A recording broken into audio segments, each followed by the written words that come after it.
Hey, welcome and happy holidays. Parents, grandparents, Aunt Gertrude, Uncle Fester, this video is for you. Do you not know a whole heck of a lot about Dungeons & Dragons, but you have a player in your family, maybe someone in your family that really enjoys this as a hobby? Or maybe you have a friend that plays D&D, but you don't really know that much about the topic itself. We're here to help you out. We're gonna grab them an awesome kick butt present. The very first thing on this list is actually something that you should not be buying for this Dungeons & Dragons player unless they're specifically asking for it. And that is official Wizards of the Coast Dungeons & Dragons books. Your Player's Handbooks, Monster Manual, and Dungeon Master's Guide, along with a host of about 35 other books that have been put out for 5th edition Dungeons & Dragons, which is the current edition of the game. D&D players are kind of psychotic, and we buy all the books when they come out. Talking from personal experience here. All right, with that out of the way, let's get to some actual items that these D&D players in your life are going to love this holiday season. Board games. Chances are that if your players are into D&D, they also might have a wall of board games sort of like this, or they might have a small little stack of them.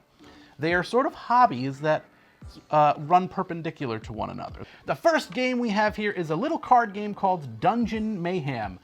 This is a game that takes about 10 minutes to play. It's fairly cheap, it's about $15, $20, and you could stuff it in someone's stocking. In the game, everyone selects a different character. There are 4 included in the box. There's a couple of expansions for this as well. And all you're trying to do is defeat all the other players at the table. Perfect for when there's one person that's late to the Dungeons & Dragons session and they're like, hey, where's Eric? I don't know, let's play Dungeon Mayhem and wait for him to get here. Next up we have World of Warcraft, Wrath of the Lich King, a pandemic system game. This is a cooperative game for, I believe, 1 to 5 players. It takes about 60 minutes. It has really great components. It runs you about $50 at Target. It's a cooperative game, which means everyone is playing on the same team and trying to defeat the game itself. And we play this a lot. If we don't have enough people showing up for game night, this is where we're sort of like, hey, we can't play D&D tonight. There's not enough players, but there's still 3 of us. Let's bust out World of Warcraft and try to take down the Lich King. It's a good fallback. All right, we got one more big game for the big kids in your life that love Dungeons & Dragons, and this is the craziest game of the season, Cthulhu Death May Die by Cool Mini or Not. In this game, it is a very dark theme, but it is not bloody or gory in any way. You are all investigators and you're trying to take down the great old one, Cthulhu, or maybe Haster, or Nyarlathotep, or any Lovecraft horror you can imagine. It is a big action cinematic game where you're chucking lots of dice. Your player characters are leveling up in one single session. So this is not a campaign game. You do not have to play multiple scenarios in a row. Super duper fun game that doesn't take too long. It's about 90 minutes. It has a big cinematic ending where you're going to take down Cthulhu or one of the other elder ones. You're going to roll fistfuls of dice. Spoilers! And that's it. That's the whole box. You get tons of miniatures, so even if you don't play this game, you know, you might be able to use it for your Call of Cthulhu role-playing game. All right, the last board game that we want to talk about is Dungeons & Dragons: The Adventure Begins. We do not have it. This is actually a board game that is meant for young kids, maybe like 8, 9, 10, 11, 12, 13. Yeah, get them introduced into Dungeons & Dragons and play something a little more simple. It is. It's a very simplistic version of the game where you're rolling d20s. You're, again, working cooperatively, trying to take down maybe a beholder or a dragon. This is for the parents out there that if your kid's asking about Dungeons & Dragons and you don't have any idea what this hobby is about, maybe start with this board game as sort of the introductory steps. Another gift you absolutely can't go wrong with is finding dice. Players, dungeon masters alike, all collect the dice. Different colors, different materials, wood, glass, metal, light up, glow in the dark, you name it, you'll find it. You can find them on Etsy, you can find some custom-made dice on Etsy. You can go onto Amazon, you can find entire pounds of dice with hundreds of dice for a bulk price. by WizDice or by Chessex. What you're looking for is called polyhedral dice. They are 7 different die with different sides. Each of them has different sides, and they typically look like they're in a cylinder like this, or they can come in a case, something like this. But make sure they're called polyhedral, all different sides. That's what you're looking for. So if you know the player that you want to buy a gift for is a dungeon master, this might be something they want to get their hands on. This is the Dungeon Alphabet by Michael Curtis and put out by Goodman Games. This is a book from A to Z that is filled with inspirational artwork and just tons of random charts and tables that someone can roll on and try to get inspired. So when they're playing Dungeons and Dragons and they're cooking up their own worlds, this is something that they can pull out and draw inspiration from. It starts with A is for altars and Z is for Zowie, which means super duper weird. I absolutely adore this book as a dungeon master. It helps me out all the time. Even if you're running pre-written adventures and you want to switch things up, you can just crack this thing open. Just look at some of this lovely, awesome art. Q is for quests. Oh, this is so awesome. Nice. I love this book so much. $20, $19.99. Yeah, not bad. Not bad. We got one more book for your dungeon masters that are looking for inspiration, and that is Arcane Artifacts and Curios by Madeline Hale.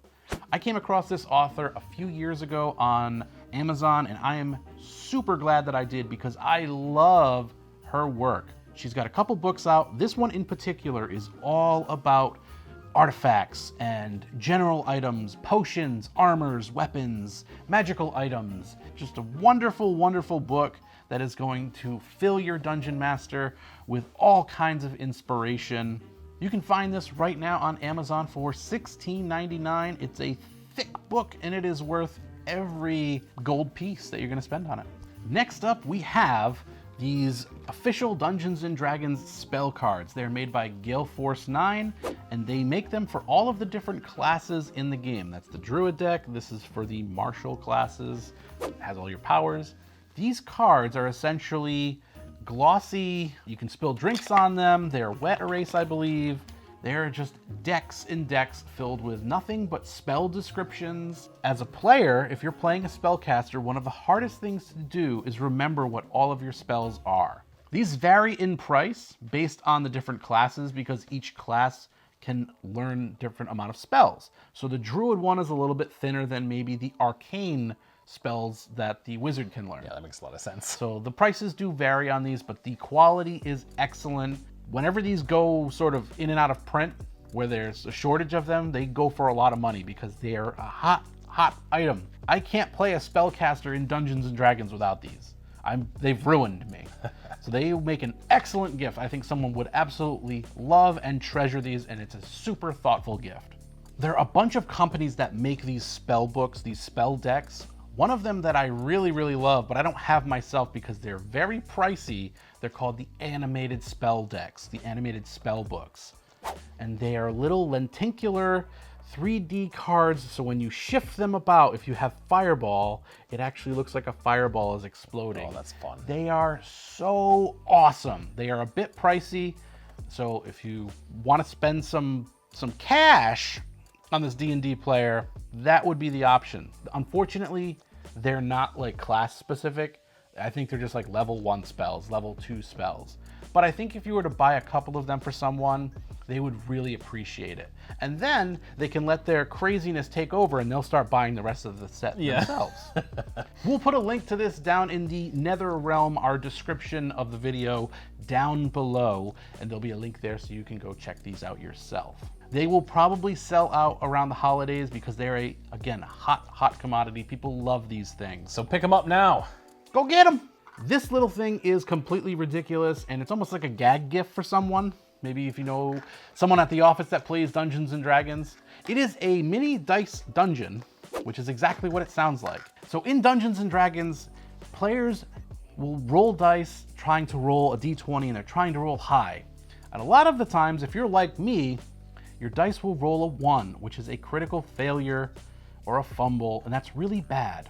So what you do in that case is you get yourself a dice dungeon that comes with a D20, this little plastic dungeon. You throw it in there, you lock it up, you turn on the key, and it lights up, and it's in jail. It's a ridiculous little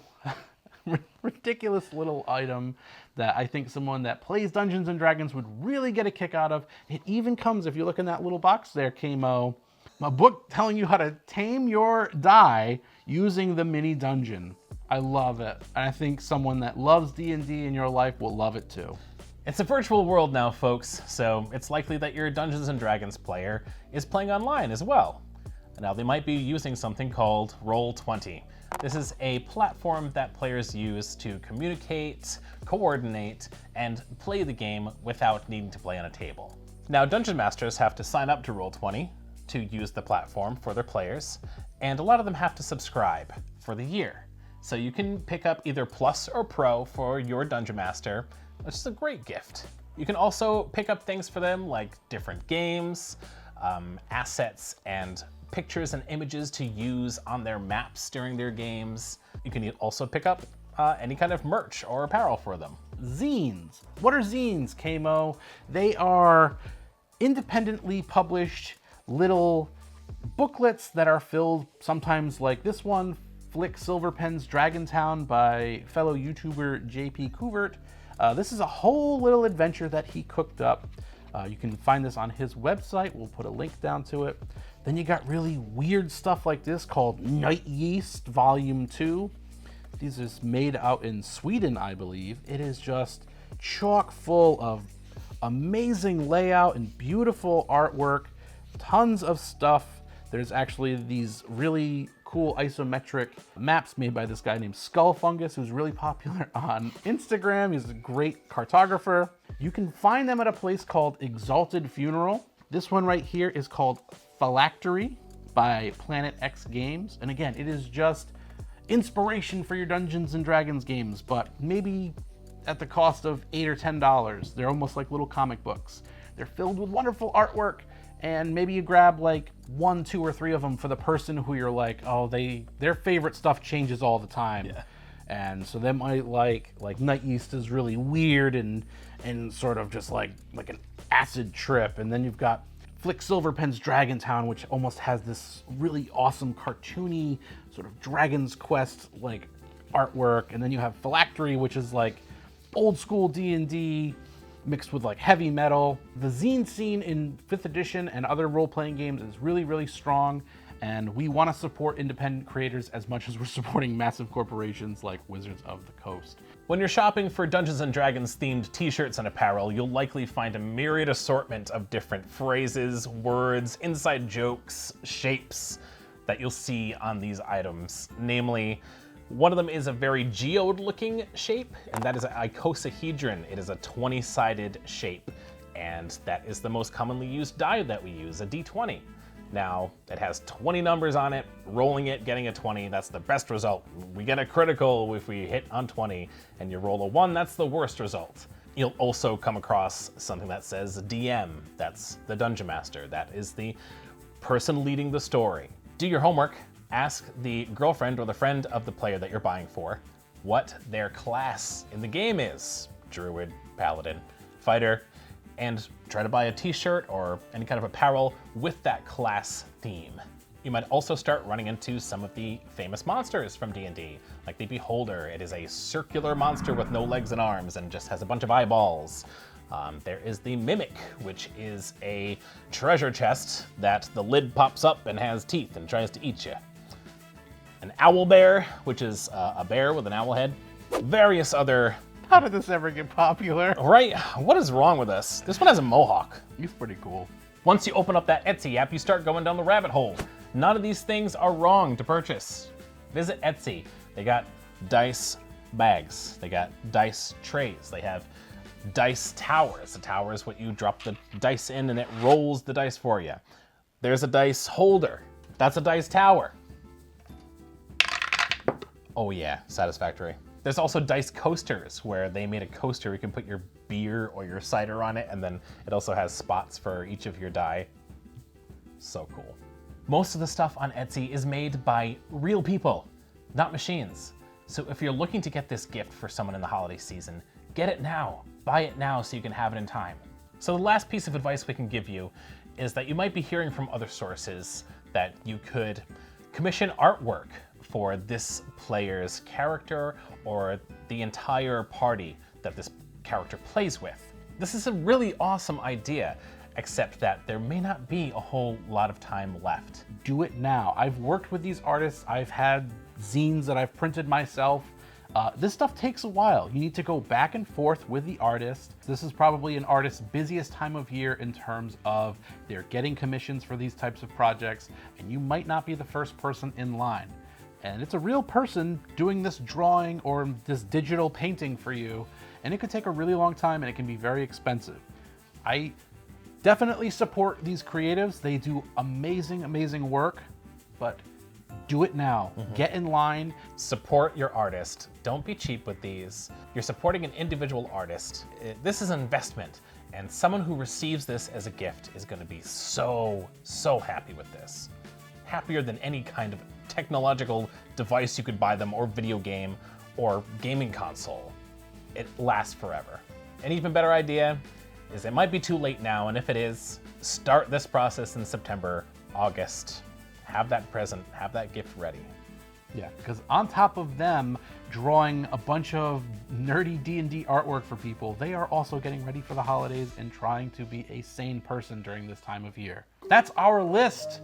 We love you guys. We hope you enjoyed this. Share this video with anyone that is having trouble buying for that loved one that is into Dungeons and Dragons or tabletop role playing.